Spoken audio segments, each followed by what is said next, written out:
about AI in terms of market share, productivity hacks, and the latest tech breakthroughs.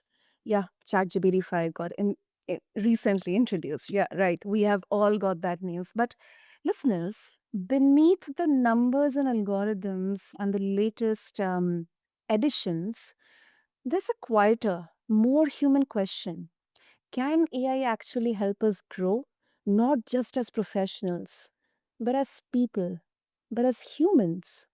And if so, how does that conversation start when we are young?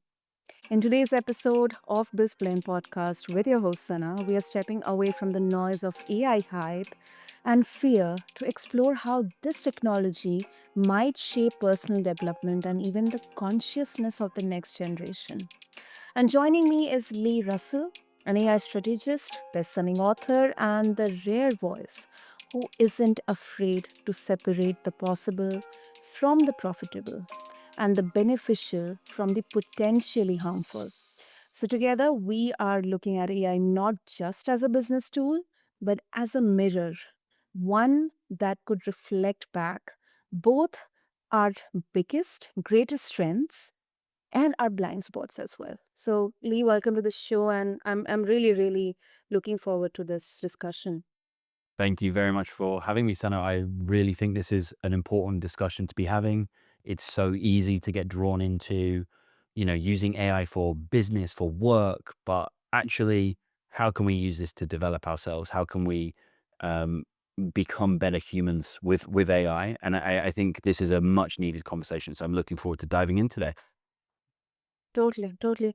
And I don't want to go very dark, but we cannot even escape the reality, Lee. So there were recently a few news around how AI, and it's kind of the next level of deep fake. We talk about revenge porn. We talk about you know um, creating deep fake, and AI can do that so well. I mean, I'm seeing videos and pictures where it's just if we kind of brush it off or we just kind of casually look at them, it's quite difficult to make a distinction. So that is something that really, really kind of scares me, and especially for young adults, teens, and children. it, it is unfortunately a reality that every technology that we develop, as much as that technology brings new efficiencies, better ways of life, and gains to humanity, often that there is consequences to that technology. There's negatives that happen because that technology is introduced to society, and it takes a lot longer for the human brain to evolve and catch up with the changing technology that we have. Technology outpaces our evolution, and we've had this conversation about the internet and social media and the damage that's doing to young brains and even adult brains, for such a long time. And this is just another layer of that. And it's something that we have to look at, we have to address. I'm fascinated that in the world of technology, you can do great harm through your design decisions, your development decisions. Um, that if you were in other industries such as law or medicine, you would be held legally liable for the negligence that you have committed. And in technology, we don't have a similar mechanism to enforce good choices on these technology platforms. We've seen the damage platforms like Instagram have done with a very innocuous choice. Instagram for a long time, when I was working in safeguarding and helping this, with millions of students, to protect them online, Instagram allowed any account to send an image to any other account on the platform, which caused mass cyber flashing. And imagine the psychological damage that has been done to children across the world because some designers and developers sat in San Francisco, California, decided that it was okay to do that. and there's no accountability for that. So yeah, I think this is a very important conversation to have, son. Totally, totally. Yeah, you set up the base of the conversation perfectly, Lee. And with that, um, one of your core messages is about avoiding AI overreach. So, with kids, how do we strike that balance? Using AI for curiosity and self discovery without letting it replace the human messiness that's kind of part of growing up. I mean, we have seen this with social media, with internet, in fact, with television as well. So, what's your thought on this? I think it always comes back to education and um, informing those children of the dangers of technology. And this is difficult because we're going through a transitional period where maybe some parents, in terms of the internet and the damage that can be done to children through children's games, etc. Mm. We'd gone through a period where parents were very unaware of a lot of these dangers. You couldn't have a conversation around um, your social media platforms and speaking with strangers online because a lot of parents were just unaware at how dangerous that environment was for their children. Now, the conversation has advanced. I think parents still need to be doing much more to protect their children online and actually be held responsible and accountable for the devices that they give to their children and the protections that they put onto those devices. But in the case of AI in terms of psychological harm and bullying and things like this, I think I found in my role at Smoothall, where we were building these systems to keep children safe, we would have instances even back then before AI really kicked off, we would Mm. have instances of children trading, like coercing another student to send inappropriate images of themselves and then distributing them around their school or their community. And I think in all cases, um, we are better off to have frank and serious conversations with those children about the dangers of sharing images like that of yourself, the dangers of using technology to speak with strangers on the internet or to reveal personal information about themselves on the internet. Because I feel like sometimes, yes, children are children, and they struggle to make s- uh, uh, decisions for themselves oftentimes. But what I found in that role is when we did sit down with those children and had conversations with them about technology and the bullying and kind of psychological issues that they were maybe facing because of their internet usage, they actually had some very sensible and informed opinions about technology and its usage and concerns themselves. So I think we need much more open, much more frank conversations with children. Deepfakes are not going away. Is Pandora's box has been opened. And even if you ban all of the mainstream platforms that allow you to generate images, the technology is readily recreatable. We saw DeepSeek compete with OpenAI at a fraction of the cost, based on OpenAI's technology, right? It's the same thing with image generators. You can put all the safeguards in place that you want. There are going to be those who want to generate these types of images, and they will create these services to do it, and it will always exist in the underbelly of the internet. So we must inform our children as much as we can. Absolutely. That is super, super critical. And with this, I want to ask you, Lee, are there any warning signs parents or educators should watch for when AI is doing too much of the thinking?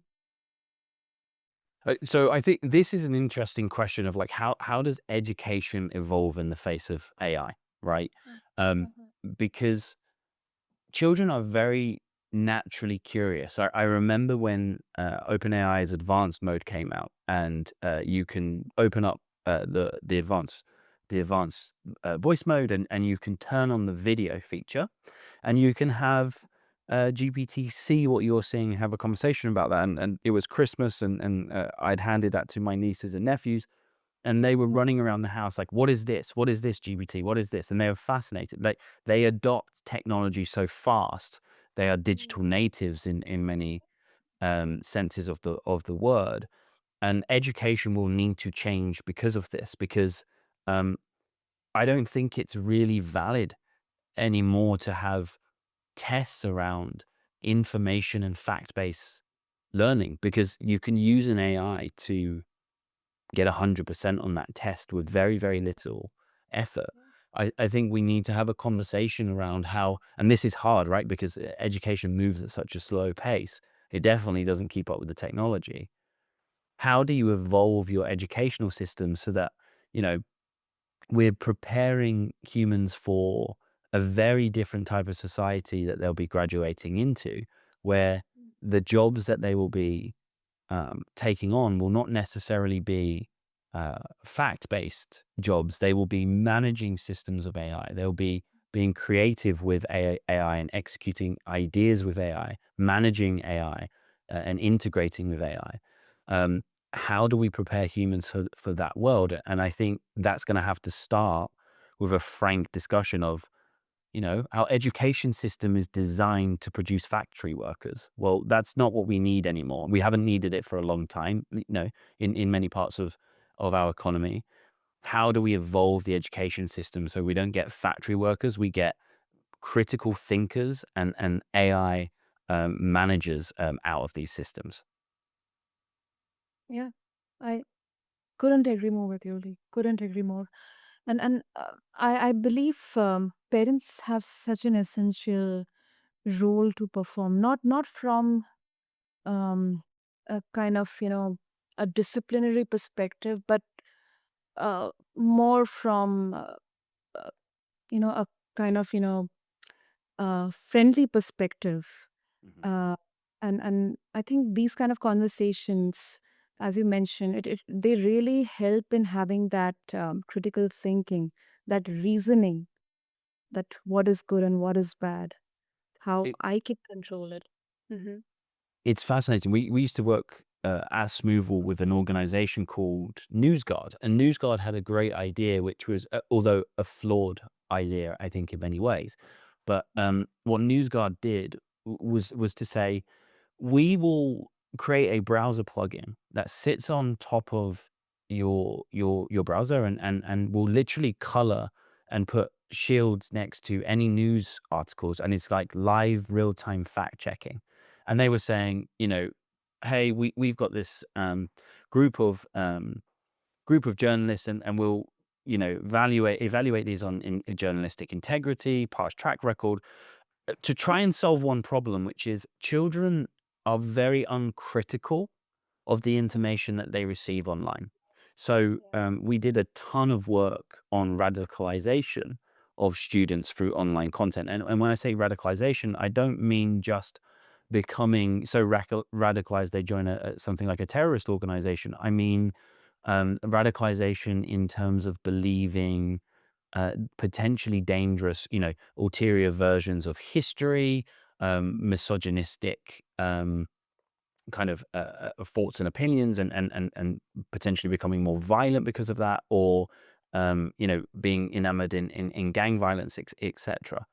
The thing that we found with all of that work is when when you give a child access to something like the internet or AI, a child has an unbelievable amount of questions about themselves, their family, the world, and they have a never-ending thirst for knowledge in many ways. If you can stand to encourage that, right? We've all had the annoying 4-year-old. Why? You get to a point where you say, I actually don't know the answer, and you've exhausted my knowledge. But AI doesn't get exhausted. It will always answer the why. So these systems, I believe, will be pretty addictive to children and young adults as they're on their learning journey. They can go down any educational rabbit hole that they want. But when we looked at radicalization, and I'm not suggesting that AI is going to radicalize students, and children across the board, although potentially is a risk of this, is that um, you don't become radicalized by reading one article. You don't watch one video and suddenly you become a Holocaust denier, or you believe in some kind of very violent ideology. That's not how it works. There's a trace, there's a pattern that plays out. And the pattern is, a small truth is consumed. You are encouraged to question sources of more um, mainstream authority. The gap is widened between what you know to be true and what you believe maybe uh, could be true, but the mainstream doesn't accept it. And it's in that gap that they get you to go down this journey of radicalization, bit by bit by bit. Propaganda doesn't function overnight. And so we need to be very careful with how we educate our children to be more critical of the information that they encounter, um, and how we have conversations with our children around what some of their beliefs are. What do they believe? What are they thinking? Because you can challenge that as a parent. You can help offer a different perspective and show why maybe some of the sources that they're listening to maybe are flawed. And radicalization exists in people's minds who think in absolutes, where there's no nuance in their opinion. It's my way or the highway. um Like, and in fact, you can introduce doubt and questioning back into your child's mind if they're starting to consume concerning content, but you have to have the conversation with them in the first place. mm, mm, yeah, definitely, definitely. And Lee, yeah, yeah, go ahead, go ahead. I was just gonna say, it's often it is often in the shadows that these harms kind of grow for our children, um, because they seek this information out. And this is why I'm so concerned around the Online Safety Act in the UK, which is recently being deployed, which it bans, not safe for work content that is not meant to be consumed by under 18s. Now that seems like a good, right? Okay, we Yeah. we ban the adult content and Mm. we protect children. The issue with that is children are inherently game players. Yeah. They are so incredibly well equipped to get around the system. Any child over the age of 11 can configure a VPN and get around any national block on adult content we want. Yeah. That's not even the issue. The issue becomes the information that they are so thirsty for has been swept up in this regulation, where we've got body dysmorphia websites that are now hidden away from those students' sexuality websites, and a whole host of suicide helplines, etc., etc. Um, Mhm. and so the sources of information that are left on the internet are not the reputable sources that are adhering to the law.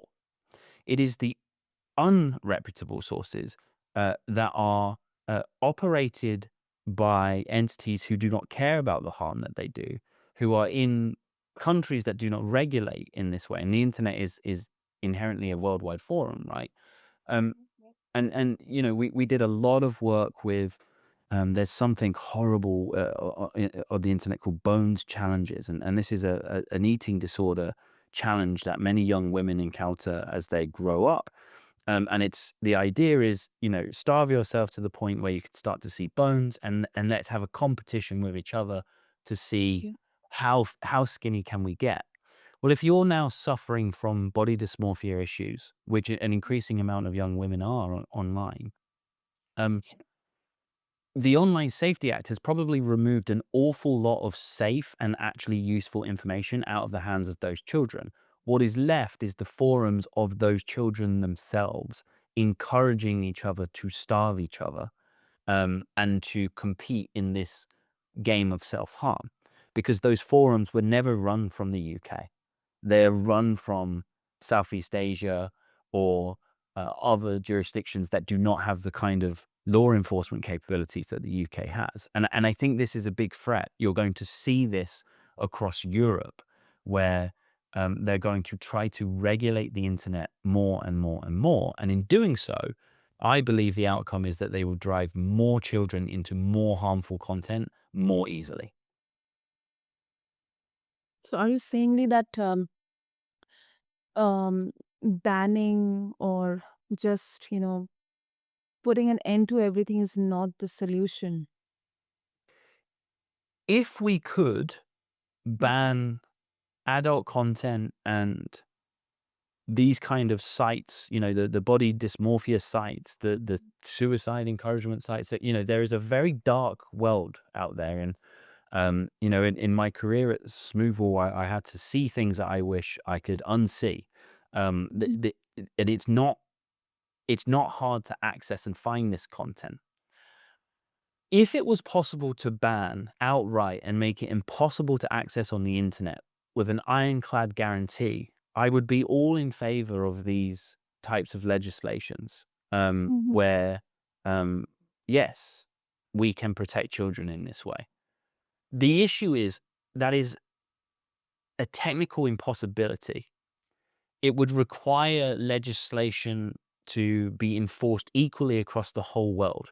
And as soon as you have one server somewhere that does not adhere to the regulations, you have a way around the regulations. And so all you do is you actually create many bad outcomes in society. The Online Safety Act in the UK, I Mhm. will I will put money on causing more children harm because they will access pornography, and body image content in on sites that do not adhere to the regulation, which inherently are already hosting more harmful content than the mainstream sites that are now adhering to this regulation, who are already heavily scrutinized.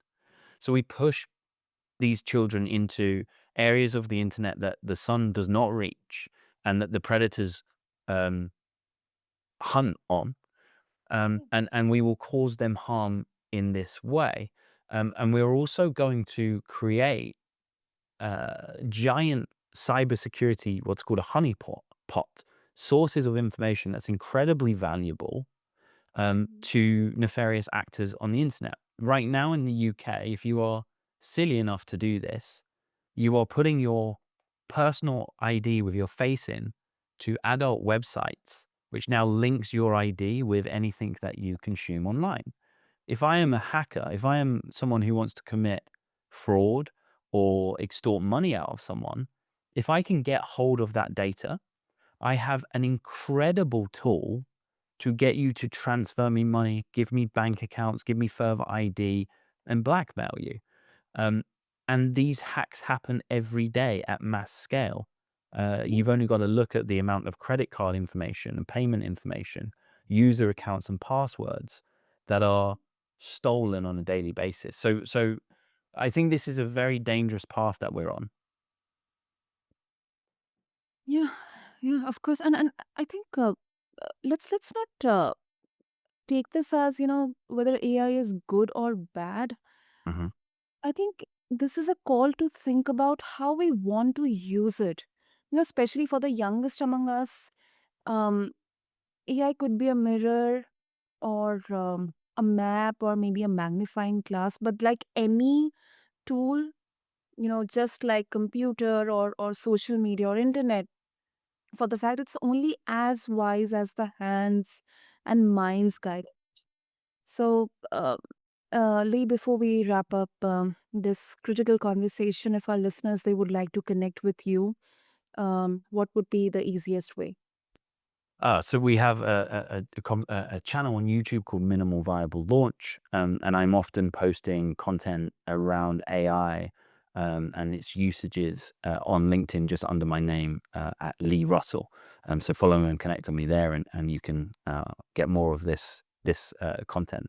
And I love your points, and I want to pick up on that around AI can be a mirror, it can be a tool, because um, that curiosity of children harnessed in the right way with the right parental guidance and an open mind, but one that arms them with the dangers that they are going to face on the in the world, as we do, and online, as we do with the dangers they face in the world. will be an incredible learning tool. Like, I wish I had AI as a child. I wish, because my God, my educational journey would have exploded. It wasn't until I was 18 did I really fall in love with education, when I went into university and got that bug. Before, I kind of always struggled with education. Now, I think that the cool thing is you could have totally personalized learning journeys for every child on the planet. That is a great opportunity. There is also dangers with this, and we have to address that head on. And I'm not saying shy away from using AI with your children. It is going to be a fact of life and a reality of their life. We got to teach them how to use the tool in a way like how we teach them to use the oven or the hob, whatever. There are dangers involved in that tool, and we must educate them on those dangers very quickly so that they can safely use the tool. Totally, totally. What a brilliant conclusion to this conversation, Lee. Thank you. Thank you so much for grounding this conversation in reality while also keeping space for possibilities as well. Thank you. This was amazing. My pleasure, Sana. It's always great to speak to you about these topics, and I hope we can do many more in the future. Totally. Absolutely. And to all the listeners out there, the real question is this: are we willing to design AI with the same intentionality we hope to see in the next generation? Because if we don't, the algorithm might just decide for us and for our kids as well. With this, I conclude this episode of BizBlend.